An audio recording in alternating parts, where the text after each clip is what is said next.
Hi, Disabled Divas, and welcome to Autistic, the podcast where we analyze media and pop culture through a feminine autistic lens, and interview fellow disabled divas to share their stories and lift up their voices.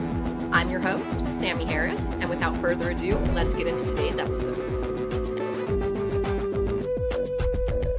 Today's guest is Szilvia, somatic practitioner, nervous system mentor, and a modern-day medicine woman guiding hypermobile, neurocomplex women back to safety and power in their bodies. After healing from her debilitating TMJ disorder herself, she developed a fascia-focused, trauma-informed method that rewires the system from the inside out. Her work isn't about splints or surface fixes. It's about reclaiming wholeness, expression, and deep-rooted regulation from jaw to pelvis. This is true healing, embodied, ancestral, and soul-led. Szilvia. Okay, perfect. We have Szilvia right here. We'll just go right into it. If you want to get into just like the nature of your work and what you do. Yeah. First of all, thank you so much for having me and giving me a voice and platform. This is so amazing. You're going to see me like doing a lot of weird shit, like doing this. The STEM-friendly zone. I might be like having my nails, my hands. I understand. I'm like constantly. Yeah. Immediately self-aware mode. Yeah, like immediately. Oh my God, I'm doing this already. And immediately, right off the bat, I'm giving myself permission to show up fully who I am. Oh my God, yes. So I like the idea of starting this off with an introduction of who I am and what I do with this work, this holistic TMJ health work. I have struggled to name and narrow down my work into the TMJ because my work is so much bigger than just a jaw joint or just one part of the body, because this work I do, I help neurocomplex, hypermobile, and high masking women to arrive in their body safely. And these women I work with, and I had this issue as well, their jaw was really actually the loudest that spoke. So it came to that level of, pain in the jaw that there's no way out than addressing it. It's like off scale pain. But I ultimately help them to find their own sovereign autonomy over their body.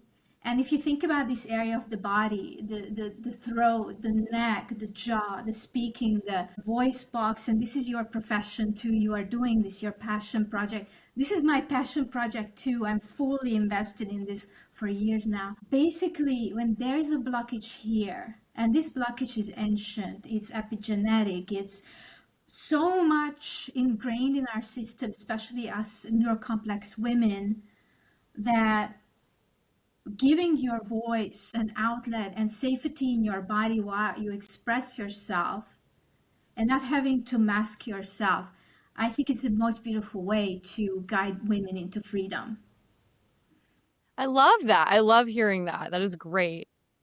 Oh my gosh. Yeah, that definitely, like, I feel like a lot of our trauma, I'm still kind of like learning all this and getting into it, but I do have CPTSD as well. So I feel like kind of like the trauma and how it's stored in our bodies is something I definitely want to get more into, like more physical healing and stuff. Like I'm still trying to find what works for me. I'm not big on like the gym or working out, but I do feel like some of those like I need to find a way to like move my body and release the tension. You know what I mean? So I'm like really glad that I found you in that way. I'm so happy you mentioned this, having to find your own way of working out, moving your body, because yes, we need to work out and move our body. And I know we're kind of running ahead, but this is so relevant right now at this point. No, of course, yeah. Talk about that none of the neurotypical systems are designed for our body. They're not, no. Nothing. And let's talk about movement practices, healing systems, medical systems, even like alternative healing systems, the esoteric woo-woo stuff and all that. Not fitting. I have first-hand experience with this. Freaked the fuck out of my nervous system with the CPTSD as well, going to these Kundalini awakening events, the voice activation or like the energy activation events. This was really not a good idea not a good idea for you as well. We need to arrive in our body and we need movement, because there's a lot of stagnation, there's a lot of structural postural tension, a lot of armoring, a lot of trauma that comes from hiding and masking your pain.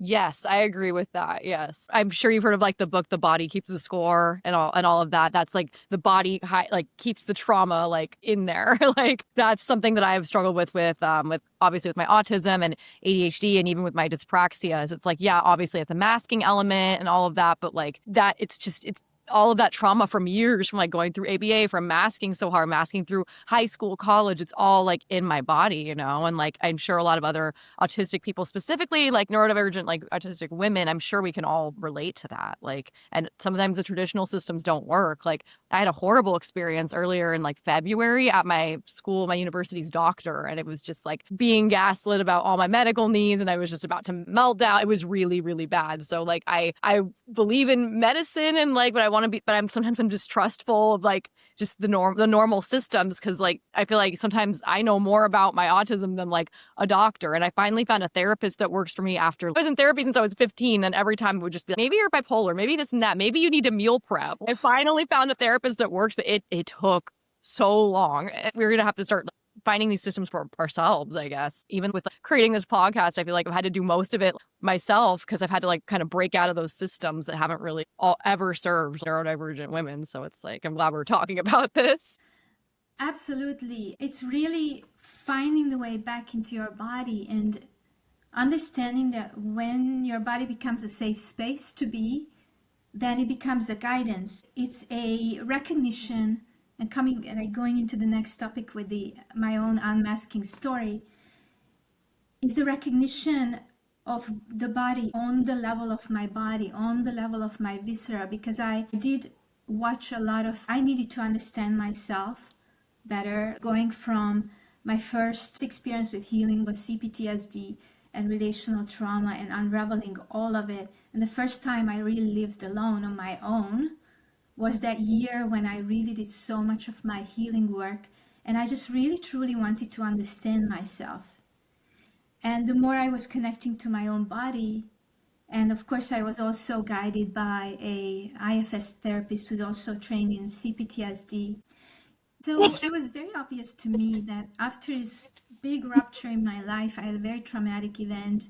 I really just wanted to understand myself. Why am I in the middle of this crazy experience, and understanding that this is a pattern. It wasn't just a one isolated event. And then I wanted to dive into my own self, and that's what I did for a while on my own. And this was the time when I was really diving into autistic and ADHD creators posts on Instagram, and I'm so freaking grateful for that because it gave me a body level. I don't know how to explain this with words, but an understanding or feeling this is me. Like, no doubt, no Yeah, question. that's how I felt. Yeah, because I had a Yeah, diagnosis in childhood, but I obviously went through like a bunch of ABA and therapies and stuff, but I had just felt very disconnected from it, especially because like I went through elementary, middle, high school, not really identifying with that. I think it was during COVID when I downloaded TikTok. Your algorithm reflects back to yourself. And I'm like, why am I getting all this autism stuff? And I'm like, oh, wait. And then I was slowly realizing that a lot of people in my life around me, the friendships that I still have to this day, were people who were autistic and neurodivergent. And I was slowly realizing, oh, that experience was because of that. Like this me, my yeah. day, like, was autism all along. Like like everything was autism. It always has been. And I'm like, slowly piecing together these experiences in my life. And I'm like, yeah, that's Yeah, what was going on. it was a very interesting thing because I did have a very pivotal moment in my life when actually I understood and realized I was unmasking. And this was after months, I don't know how many months of therapy, weekly therapy sessions, when my therapist was actually helping me to feel on the body level, on a somatic level, not just a blah blah talky Oh yeah, I'm therapy. doing EMDR too, right? A talk therapy and EMDR. My therapist Yeah, at first was like, I think you need EMDR. And I'm like, yes, yeah, yes. probably. This is the thing. We need body based healing. Yes. We need body based that we can feel, connect to from the hypermobility where we are having a hard time to actually feel and identify not just emotions but feelings inside of our body because it's kind of distorted. We either feel too much or not enough Yeah. in a way. And that's why we also need the proprioceptive work, which I actually developed and created and went into my little cave or my own loner. We all do that when we all realize, I feel like, that we're on our unmasking journey. Like when I moved into my last apartment before I moved into this house, I had a moment where I was like, oh my gosh, I have this idea for this podcast and I need to go on my unmasking journey and everything. I turned 20, Yes. everything clicked with my unmasking journey. And then I just stayed in my house for like 3 or 4 months, talked to nobody, did my unmasking. That's kind of how it goes for us. Yes. So basically, after these months of therapy, I was like really in the midst of it.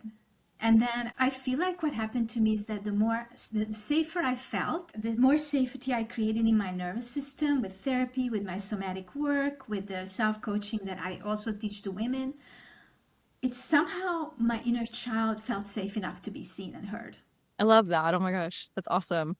Yeah. That's how I feel with my project. I feel like it's coming back to my inner child. It kind of combines everything that I wanted to do, like growing up, like writing. I was in theater, so like a lot of the podcasting, like using some of the stuff from theater. I'm special interest, analyzing them from an autistic lens. Like it kind of makes sense. I was supposed to like do all the healing and go through the masking journey to find this, to find what I was supposed to do. Like this combines everything. Like you said, your passion project, you found yours, and this is mine. So yeah. I'm so happy for you. I'm so happy to hear that. Thank you. I know. I feel like it was a 3-year like journey to kind of even get this off the ground. I had the idea. It wasn't originally autistic, but I had the idea at like one of the lowest points of my life, the summer of 2022. I was coming back from Vegas and I was just staring into the desert after one of the lowest moments of my life that had just happened. And I was like, what if I talk to people about autism? What if I did that in the back of my parents' car? They were driving me back from this experience that I had. And I was just like, what if I talked to people on autism? What if I did a podcast? I wrote down ideas. It was very different then because I was like a very different person then.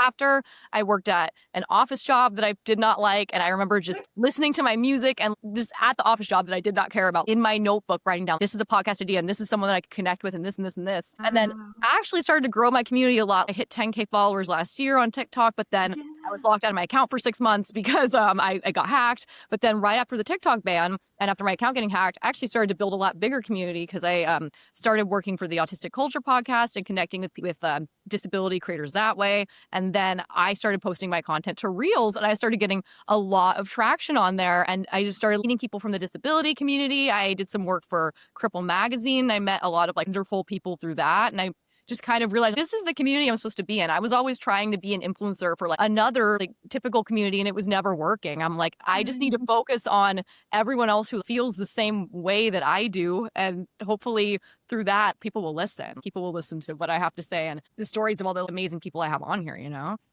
That's so cool. Yeah, that's kind of how Autistic started. And it's just evolved like throughout the years and throughout everything that I've done. But I feel like I had to have a huge unmasking journey before that could even happen. When you're talking about knowing yourself, like I have said this in a few sub posts, I feel like autistic women have to know themselves. You have to know yourself again and again and again, more than like any neurotypical person would ever have to. Like, you have to really, really, really know yourself. And that's what I'm blessed with. I feel like autism has made me know myself.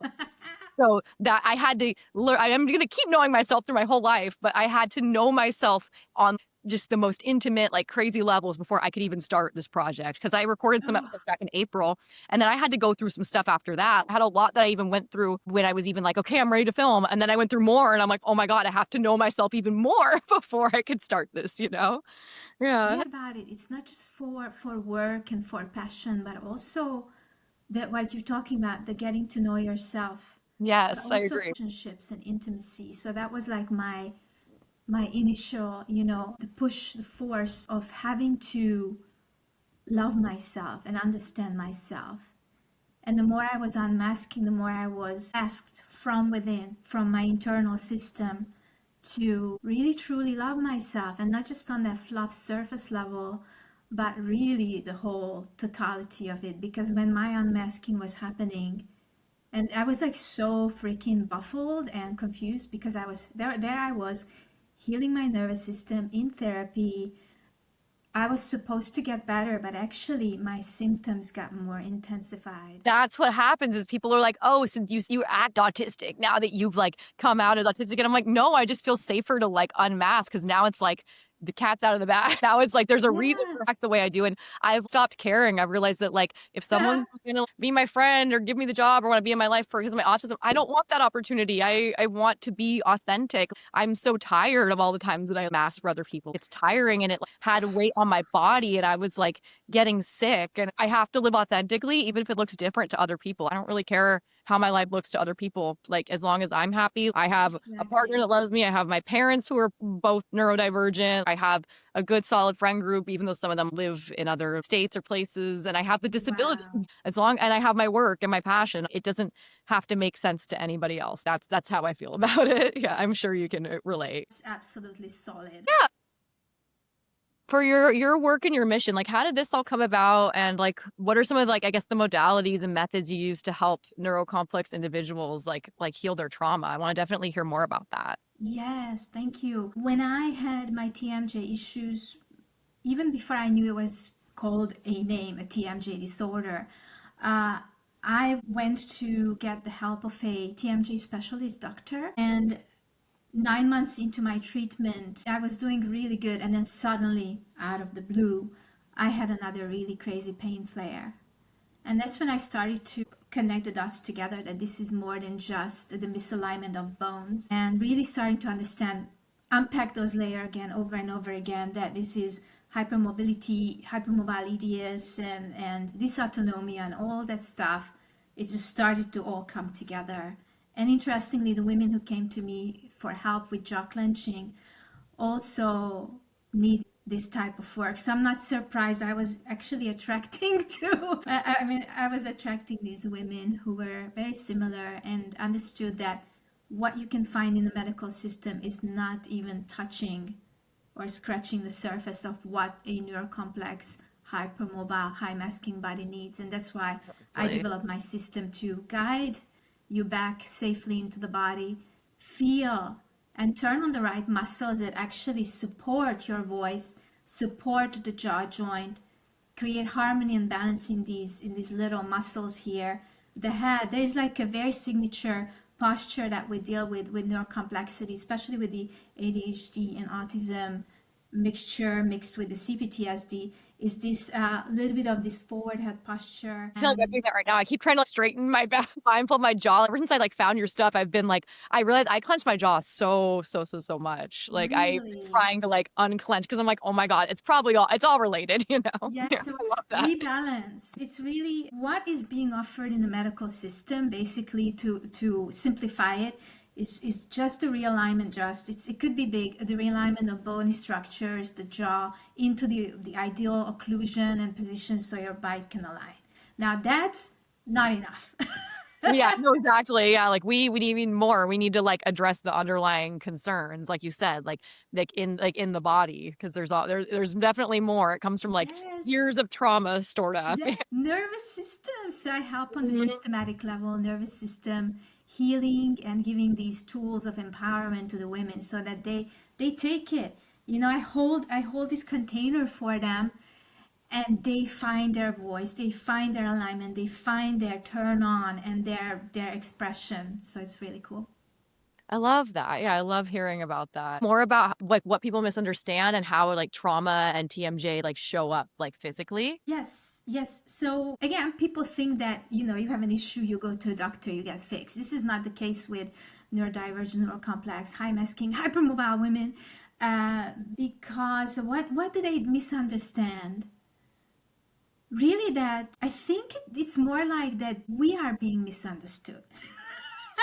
Yes. Okay. That's perfect. That's kind of the perfect answer. Yeah. Yeah, yeah, yeah, yeah. Yeah, 'cause it was like that at the neuro or the university doctor that I went to. I needed like a doctor's note for work for my disability. Luckily, after that, I found a primary care provider that I have been seeing who does not gaslight me about my disability. But I was going to the school doctor because I could get it for free with my tuition, and they're like, "Well, that's too complex for us. You have to see like another provider." For my autism diagnosis, that's the thing. I have a diagnosis from my childhood. I have a paper diagnosis from the University of California, Irvine, from a top autism doctor who's still practicing there because I was diagnosed the year 2000, but she's still there, like practicing like 25 years later. I literally have this right here. And my parents, I was on the line with my parents. I was a 27-year-old woman in here having to call my mom and dad because these people would not believe me. Like, okay, maybe you'll believe them. And they weren't even believing them. I was just like, maybe, I'm like, this is so stupid that as a 27-year-old, I have to call my parents right now. Why do I have to do this? Like, I should not have to do this. You should just believe me. But I called my parents and they were sending me things. They had papers from like 2003, 2002. They had the paper that said that I had dyspraxia, the motor skill thing. They had a paper that said her motor skills are behind. They were sending stuff from when I was a baby. They were sending all of this stuff and they were like, well, we don't believe you, basically. And I'm like, what? It doesn't go away. It goes away. Like, I tell you why, Sammy, and everybody listening. It's because the medical system, the doctors in their school, medical school, are not receiving the education to actually help people like us. It's just not included. Even the best well-meaning doctor has not enough education. Not to be like all like, no, I get it. Yeah, it's hard to find a good doctor and a therapist. My therapist, it took so many tries and I finally found her. And then my doctor is actually a nurse practitioner, but she's the only one that I trust that I've ever had as a doctor with my like health and with she gets the I think it's because she's younger. I feel like she's like not that much older than me, and she gets it. She gets like the autism, ADHD. She wrote me an actual diagnosis for my ADHD, which for years I just knew that I was audio, but I didn't have the ADHD part of the diagnosis. I got seizures as a kid, so my parents didn't want to put me on crazy medications. So she finally wrote out for me. She has autism and ADHD. I have a letter saying that now, so I finally feel validated, but it takes a long, I've had to go through so much crap where I've had to like argue with doctors, be like, no, this is what I have. And then a therapist who was like, you're just bipolar. So when I start therapy now and I fill out the forms, it's a non-negotiable. You have to validate my autism. This is what I have. This is when I was diagnosed. If you do not validate it, then we cannot work together. If you do not you're like, have something else, I do not have something else. I know I don't have something else. Like, I know that is what I have. Thank you very much. You need to believe me and don't diagnose me with bipolar. Because one of my best friends has bipolar. It's not the same as autism. Her symptoms show up very different from mine. Yes, it's not and the same thing. Yeah. From your own experience, you see how you live in your own body. Exactly. Yeah. I'm like, I know. I feel like in that episode of Parks and Rec when Lon Swanson, he's like, I know more than you. That's how I feel sometimes when I'm talking to doctors about autism, not my current doctor, but I'm like, I know what I've been through. Yeah. That's how I feel sometimes. Yes, it's so true. Same with the TMJ stuff. You know, my clients who come to me for coaching, they had been gaslit and in treatment plans, thousands of dollars, because TMJ is not covered by insurance either. I didn't know that. I have Medi-Cal, and it's like insane some of the things that like are and aren't covered, especially with autism, like some of the dental. So it doesn't surprise me that TMJ like isn't covered. It really doesn't. I would stay away from the medical system, and when it comes to the jaw health, because it's really backwards, behind, 1,000 year behind. Oh my gosh. Yeah, I'm not surprised. Yeah. So I work with these people who have been burnt really bad by the system, and yet they are still in pain, and then they come work with me, and I have people who have been out of pain, go out of pain after 10 years, 20 years with chronic pain. So I have amazing results, and it's all on my testimonial page. Yeah, I was looking at your testimonials. I was like browsing your whole website before we like got on this podcast. I love what I saw. Yeah, I love that like you're actually like helping women out, like who are dealing with this and like making like impactful change in their lives. It's amazing. Yeah, thank you. Let's see what else do you have on the outline. What would you recommend to the individuals who know they're neurodivergent, or maybe they just discovered it, they're struggling with chronic pain and dysregulation, and this like what not to do when you're overwhelmed, when to support, etc. My recommendation for you, if you're dealing with the chronic pain and overwhelm, is not to try to do more. That's honestly great. Yeah, because I feel like I'm like that. I'm like, well, I can do this and this and this and add this to my plate, but I have to remind myself that that's not gonna work for me anymore. Yeah. I'm lucky to have my partner, because he'll be like, oh my God, you need to just rest. You need to remember you're like an autistic body and you've done so much in your life. I know our types. I know that what we do is there's a symptom and we go into research mode. We go into down the rabbit holes. Yes. Deep down into research and connecting the dots. That's why we connect our dots way better than any medical doctor out there, by the way. Pattern recognition. Yeah. Yeah, that's my personal opinion. It's not a medical statement. Yeah. But I would say create more moments when you can truly pause. That's a good idea. Yeah, Yeah. just take a moment to pause, and whatever that means to you, maybe stimming more and be okay with that, or go self-care. And it doesn't have to be freaking complex. It doesn't have to be costing you a lot of money unless you want that deep transformational change and you come to me with coaching. Oh, simplicity, and don't try to do more and apply more and do more and research more and more band-aids, but actually wait for your body to give you a feedback and a response, because your body is built in our neurocomplex systems, is going to signal you and guide you exactly where you need to be, where you need to go next. You know that from your own experience, Sammy, following your passion with the podcast. You know exactly what you need to be, and your system is going to recognize a tool that was designed for you. So that's my I suggestion. love that. Yeah, I try to definitely unwind and have those moments of self-care. Like I try to cut off all my work by like a certain time of the day, like it's around Oh dinner. yeah. I'm like, okay, I got to be done with all of that. I can edit tomorrow. I can do like things for freelance tomorrow. Like it's not like the end of the world. I try to put on comfort media. I'm starting a DVD collection with a lot of my favorite movies, and then I Nice. always light my little candle. Even when I'm doing therapy, I like my therapist wants me to create like a comfortable environment because she's like neurodiversity trained. So I lay down on my bed, I like get my little candle, I like make it relaxed. Always try my best to do that. And it sounds like it's like just second nature, but like for us, our brains are always go, go, go. We're making connections 20, 30, 40 times faster than neurotypical brain. So we kind of Yep. to remember, just lay down, just breathe. You don't have to be doing everything all the time. You don't have to feel like you're failing because you're not like doing X, Y, and Z. Like, you have to Yeah. remind yourself of that all the time, honestly. Simplicity, finding joy and bliss, and allowing yourself to find joy and bliss in simplicity. I remember the time when I was actually physically, in my physiology, unable to actually enjoy things in life. I was so freaking I can relate to dysregulated. that. Yeah, definitely can relate to that. And now more healed, really be able to pause and feel your energy in your body. And that's the feedback I'm getting from my clients too, is that it's not just functional work, it's spiritual work. So what for us, what spiritual work means is that feeling our energy and having the permission to experience and express that energy with others. Yes, definitely. Like joy is autistic joy and neurodivergent joy is resistance. I always say that. We need to stay joyful because there's so many things going on in the world or Oh, like threats to us and our system. So we need to like keep that joy, engage in your special interests, just make that a thing in your brain that you block out time for or make time for. That's how I feel about it. I dopamine decorate, make my room like a safe place. I make it all cute in here. I try to make it like a place that I feel safe being and just that I can just like unwind. After this, I know I'm gonna want to go in and just straight edit the podcast, but I need to unwind, like watch a vlog, listen to the podcast, watch a movie, do something to unwind. Because my brain's go, go, go. I'm gonna be like, oh my God, I have to get this out. Because I really try to have one piece of content out on my socials every day. So I know I'm gonna want to edit this and like film a solo episode, but I have to remind myself that like pause. My following will be there after yes. if I wait 24 hours to edit, they'll still be there. I also like to like sit at a coffee shop and edit sometimes. I know that's not like a sensory like thing for everybody, but for me, sometimes it puts me like into that environment where I'm like, okay, I'm In the here like zone, yeah?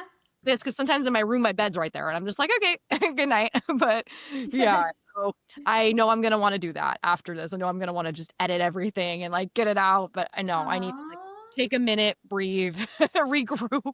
I Yeah, and know exactly what you're saying, and I love that you're talking about your room and decorating and the yeah. dopamine But before dressing. before I lived here, I rented a living room for 3 years and it just wasn't really the most ideal place to film. When I did my trial filming, I filmed in my school has a podcast studio, which is pretty cool, but like it was all high tech, but it didn't feel like me. Like this feels like me. I feel Oh, safe recording wow. here. Like when I'm in this, like it's soundproof, but then it's in the library and then you see like all the students out there. I'm like, Oh, it doesn't that's really weird. feel like safe to talk about autism and like the like intimate details of the journey I had and my ABA experience. Really want to be doing this in the library with a bunch of like students from my university. I'm like, this feels safe. This feels like I can Nice. actually talk about what I need to, and like unmask freely, stim, like all of my comfort items right here. I have my little desk in front of me with like my Hello Kitty and my Sunny Angel. It feels safe. Like I'm very grateful to like have found this house that has the perfect purple room for me to film my podcast. It feels good in here. Like keeping your environment safe is definitely like a big part of autism. And that's why I'm such a homebody most of the time. I think every autistic person needs their sanctuary. And that ties into what I was doing in EMDR. Like you like create your little sanctuary that you in your head that you can go back to when you feel stressed. And I did that with my therapist. I like created a little room sanctuary in my head. So that's something that I feel like a little tip from EMDR that we should all be doing. On the note of EMDR, I feel that if you have a lot of complex trauma and you are in the phase of not quite ready to really unmask, because that Yeah. could be a case for a lot of people, but maybe not your listeners, because maybe the people who find you are already like way past that point. Yeah. But just in case, I just want to note that EMDR could further, not just EMDR, but methods, that are aiming to connect to our body can further disconnect us if we are not actually ready to connect the dots and integrate with Yes, the body. you have to be ready.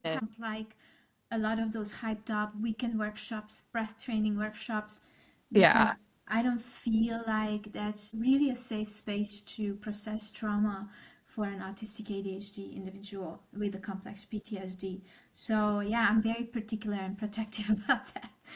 No, I understand that. Yeah, I know a lot of people who like do those kind of workshops and it works for them, but it might not always work, especially because you don't know like who you're around or like what the neurotypes or the different things are. Like some these places advertise themselves as like maybe a safe place to unmask, but it might not always be the case. I'd love to create that, a safe place for like women to unmask. I also don't want to feel like I'm being too salesy, like join my retreat, because I see that all the time and I'm like, I don't know.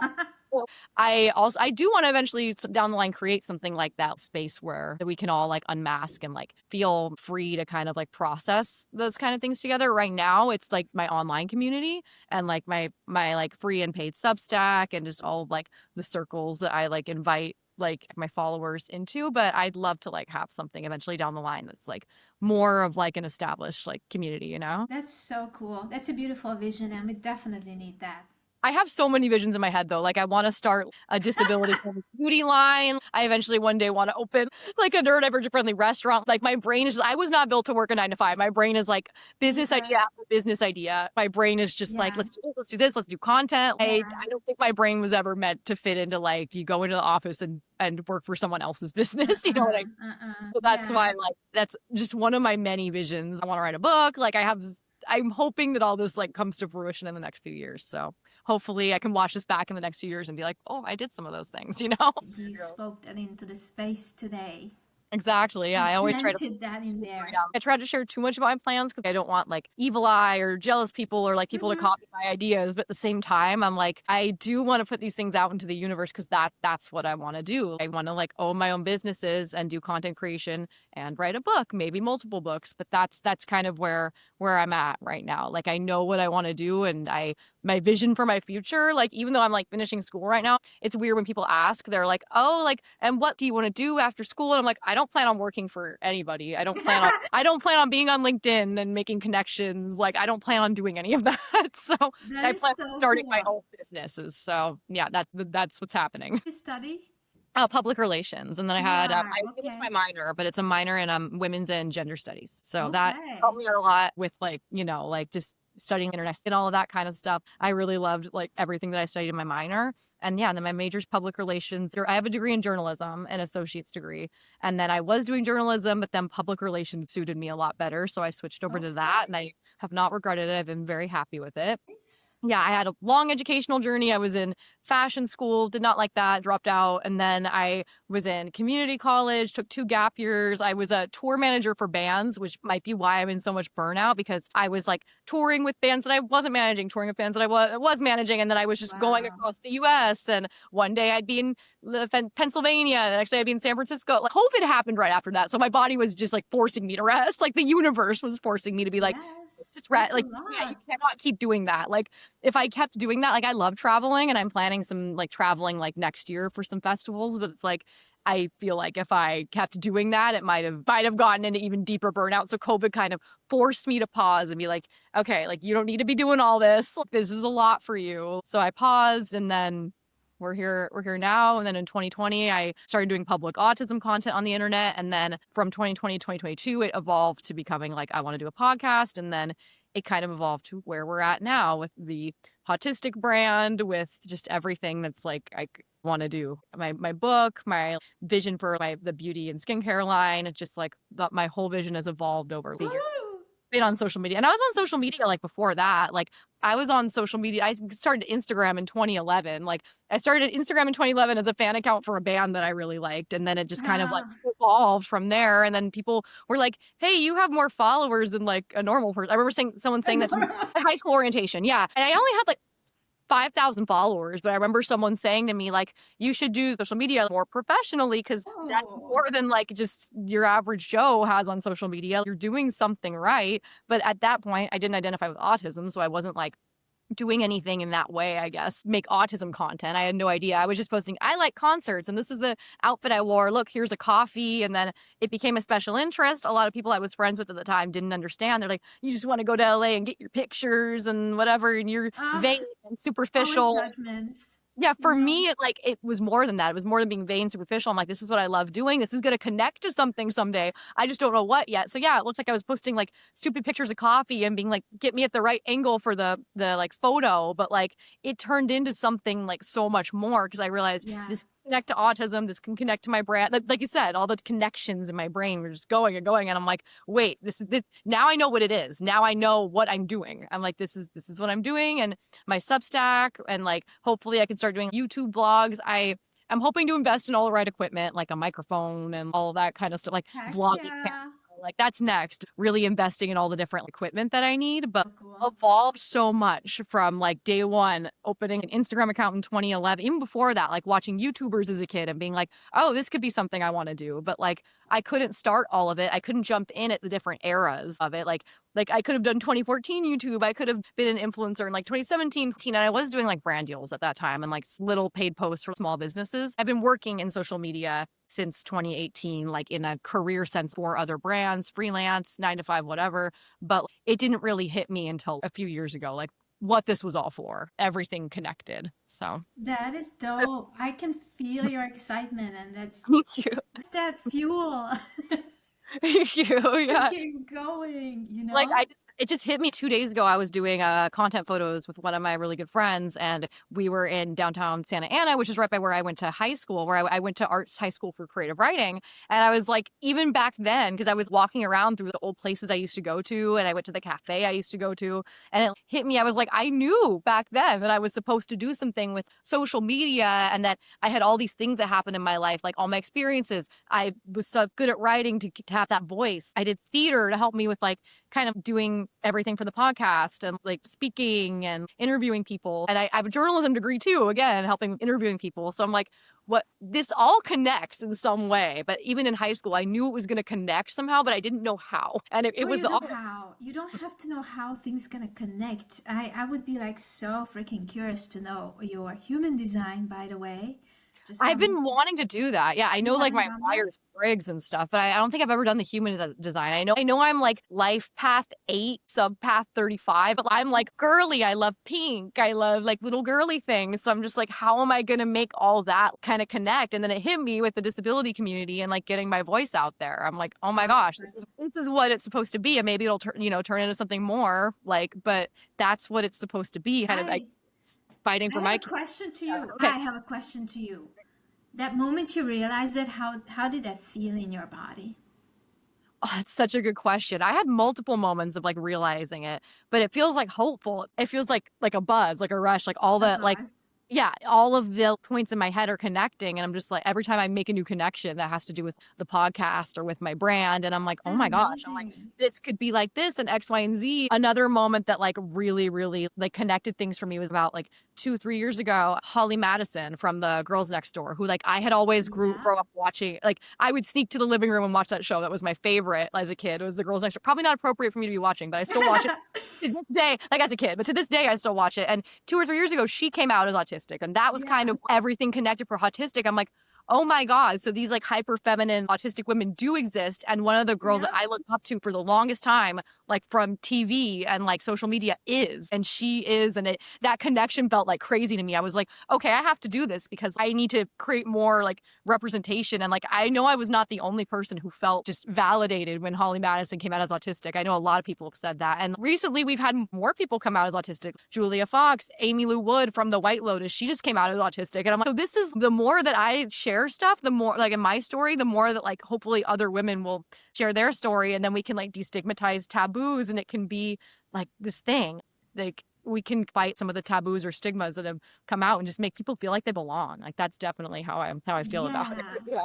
I feel like the vision of turning it into a happy, celebratory, fuck yes energy. Yes, yeah, that's how I feel. The direction to move. Imagine this or think about this going from this like doomy, like high masking, you know, trauma is so fucking heavy and all that stuff, and just masking is traumatic, you know, growing up masking. Exactly, yeah.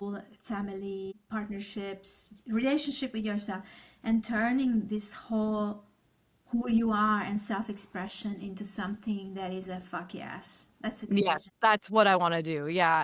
And then I want to obviously, I want to highlight all different types of disabled people on the show, as well as I have friends that are wheelchair users. I have friends that use different mobility devices, and I want to include them on as well. I want to include like autistic people of color, queer autistic people. I am level 2 support needs, but I know that I'm just medium. I don't quite fit into low, but I am high masking. I have medium support needs, but I am very high masking. But at the end of the day, I am just a white woman. So I do want to have my guests and hand the stage over to like people who've had different experiences than me, people who are more marginalized in the community. Like, I want it to be a fuck yes for all of us. That's what I want. It's just a fuck yes for everybody in the community who has not felt represented. I didn't feel represented because when I was growing up, like autism was the boy who loved the color green in trains. Like that was why I thought for years, well, that couldn't be me. I must have been like misdiagnosed. Something must have happened because I love pink and girly stuff and reality TV and thousands culture. But then when I look back, I'm like, oh my God, those things were my special interests. And like maybe Playboy and Anna Nicole Smith were my special interests. And I'm sure there's other people out there with that. And then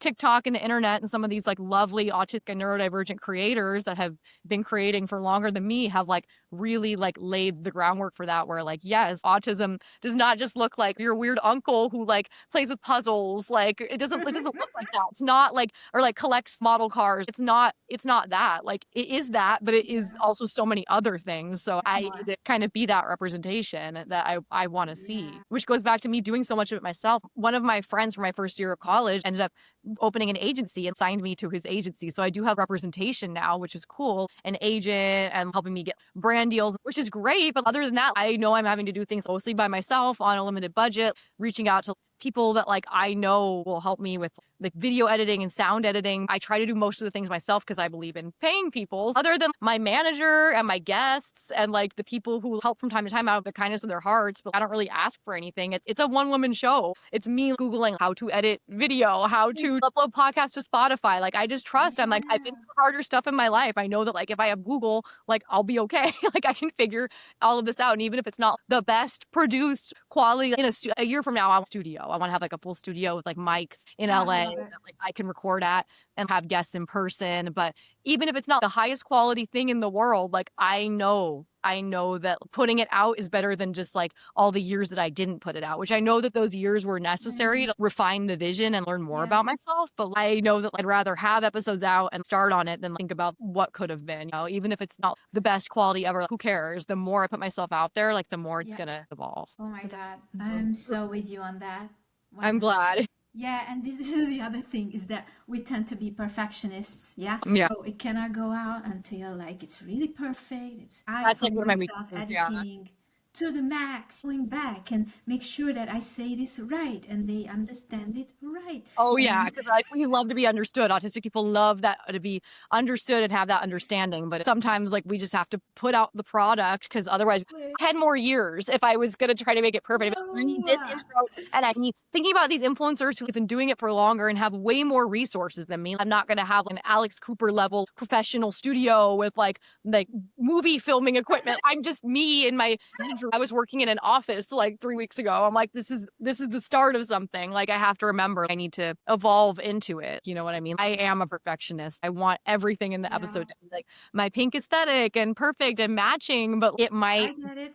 before I have the resources. Yeah. I get it, and there's nothing wrong with that. But in order to get the ball rolling, we have to be Exactly. okay Yeah. with not producing the perfect stuff and be okay that we are enough. Yeah, Yes, like, be okay with just that the way we imperfection. are. I learned a lot from working with the podcast that I had previously worked with, that like they were doing oversight and doing like the software that I use and doing it mostly on like laptops and like through Substack, and it was still getting great reception and putting like that out into the world, like just like the message of like autistic culture and autistic acceptance and celebration. So I'm like, if they were doing it, like I can do it with my with the way that I want to do it, because mine was more focused, or my idea was feminine and female lens. So I can get that out into the world without it having to be perfect, and people will still hopefully love it and celebrate it. That in itself is a good message. It It's is, setting yeah. an example of just moving it forward and hey, look at me, I show up imperfect and it's enough. You can do the same thing, and that's a I do. big I try to inspiration. post every single day to socials, and I've had days where it goes viral. I've had some days where it's like, okay, I'm getting no likes on this. What's going on? I continue to promote my Substack, even if a post gets like 3 likes. I'm just like, I'm gonna keep promoting it, because if I Yes. just stopped, like that wouldn't get me to my goals. Like, so I'm just gonna Yeah. obviously taking time to rest and for burnout, but that's why I pre-batch my content.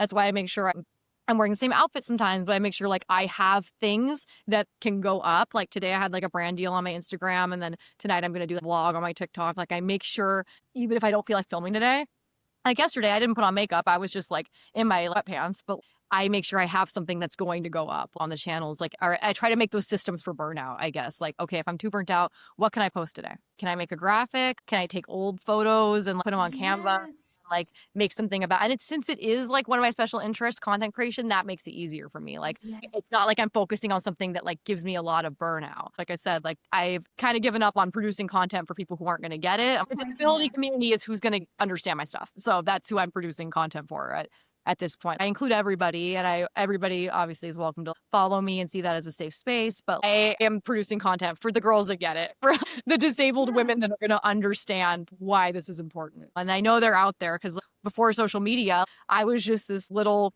kid in Orange County, California, knowing that even before I knew the word autism, knowing that something was different about me, because other kids weren't having to go to ABA 40 hours a week after school. Like none of my friends were having to do that. I knew something was different, but I knew that I loved all these girly things and pop music and pink and glitter. Social media is opening me up to other girls like that out there. Maybe not with my exact story, but like we are all finding each other now. And that's kind of what I guess my content goes back to. I'm finding these people.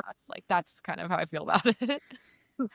Exactly. Yeah. Like it's all coming together. I told myself that like 2 days ago. I'm like, this is all coming together for me. Excited to see where it's going to be in like 1 year, 2 years, 3 years. I have big goals. There are certain things I want to do that are like the things that every influencer wants to do. But then there's other parts of me that's like, at the same time, like I literally don't want any opportunity that's not going to be in alignment with disability acceptance and inclusion. Yeah. So there's other parts of me that's like, some of it I'm going to have to create myself, and I'll create those systems and be okay with that. Something I really love about us is that we safeguard the standards and a very high ethic within that system. You believe in something and it becomes this beautiful mission and something that's worthy of protecting and cultivating, and I think that's really beautiful. I think so too. Yeah, that's like what I also love about being autistic, other than like finding myself and like learning about myself again and again, like definitely the ethics of it. Like definitely like that kind of a thing where it's like we have very strong senses of justice, very strong like belief systems. Oof, And yes. I'm very proud of that. And I'm very proud to like carry that with me. And like I won't even like entertain anything that like where they don't respect like disabled people and they don't like have that same mentality as me. So I have to make sure that any brand that I'm working with, anything that I'm doing is in alignment with that. If you're for everybody, you're for nobody. So I'm going to try to be for the people that I know. The girls that I know get it. That's who I'm trying to be for. And like through like some of the people who stayed with me on social media, there's been people who followed me for like 10 years, who've been with me since even before the autism stuff, and are like coming to terms with their autism because of it, or they're just like along for the ride. And those are also the people that it's for. Like, I appreciate everybody who's just been there for the journey, and it's still going. This is still just the beginning. I'm still just finding my footing and doing content. Yeah. Having support is everything. So sounds like you have support, which is everything. Yeah, that's what my therapist was telling me yesterday. Sometimes I feel lonely because my friend group doesn't look like the same. I don't have like the big 10-person group chat like the neurotypicals have. I don't have like some of my friends don't live super close, or sometimes we're in burnout, so we can't go see each other as often as we'd like. It's like once a week or once every few months, like whatever. But like, I know that support is there in terms of my personal support network and the disability community. And a lot of autistic people don't have parents that like validate them or get it. I am very, very, very, very, very lucky that my parents get it and are neurodivergent themselves, and like they understand the host. My family, like pretty much like me and my parents, and then like my grandma who like passed away a few years ago, but that's pretty much my family. In terms of that, we don't feel pressure to have big family get-togethers or anything. They get it. They understand what they have the same values and like political like alignment as me. Like they get it. Like I am very lucky to have that support system where like they understand, and like they're like so supportive. They encouraged me to quit, to walk out of that job the other day. I like called my mom from the bathroom and she's like, well, you should just go. She's like, you should just leave. Like she's like, it doesn't even like they know that it's taken me 10 years to do my bachelor's. They don't care about we have to post this that you're doing, or like marriage or kids. They don't care about that kind of stuff. They just care that I'm living the best autistic life for me, which is all I could ask for, because it's never going to look the same as other people's lives. It's just not. So that's what I'm like, grateful for. And my best friend lives in Mississippi, but she's always there, and she's always like, that's such a like, really long distance, California to Mississippi. And she's also moving to Boston in a few months. So it's going to be an even longer distance then, but she's very supportive, even no matter how long we have to go without seeing each other.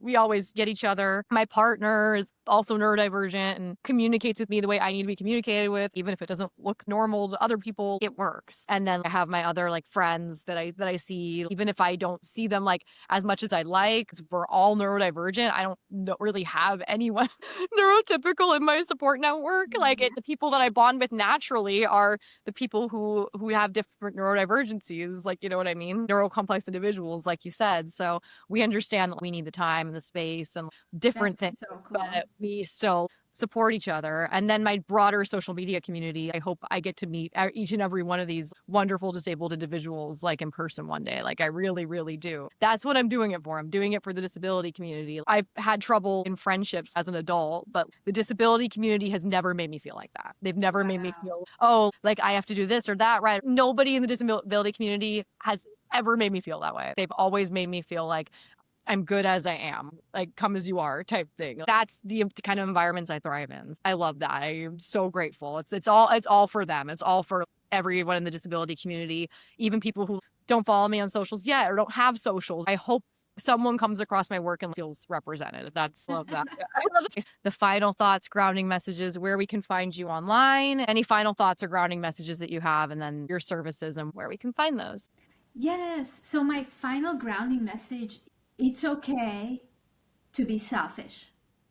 Yes. Oh my God. Yes. I love that. Because that's what I've had to tell myself over so many years. And like, I feel bad when I am, but like sometimes you have to do that, especially if you're neurodivergent and it's not going to make sense to other people. But like sometimes after a lifetime of not putting yourself first and masking, like be selfish, do it. Exactly. And this is really how you build your energy from that place on. Exactly. And that is how I feel. A happier life, more balanced, more wholesome, less flares. Yes, definitely less flare-ups. Flares. Yeah, so that you have energy to play, have fun, eat, moan, whatever it is. Great. Where people can find me, I have a member world site. It's called holisticjawhealth.mvsite.app. And I also have my Instagram. I'm super involved there, and I show up almost like every day like you do. And it's holistic I love it. TMJ_health. So I love that. Thank you for being on the podcast. I had a lovely time talking to you, and I hope that my viewers can like take what resonates from this conversation. But yeah, it was an honor to have you on, and I really appreciate it. Thank you for listening, Disabled Divas. I hope you enjoyed today's episode. You can find the podcast on Instagram @HautisticPod, TikTok TikTok at hotistic_pod, Substack at Hot Autistic Girl, YouTube under Hot Autistic Girl, and you can find my personal Instagram and TikTok at Sammy Catherine with a K and 2 E's. TTYLXOX, and see you in the next episode.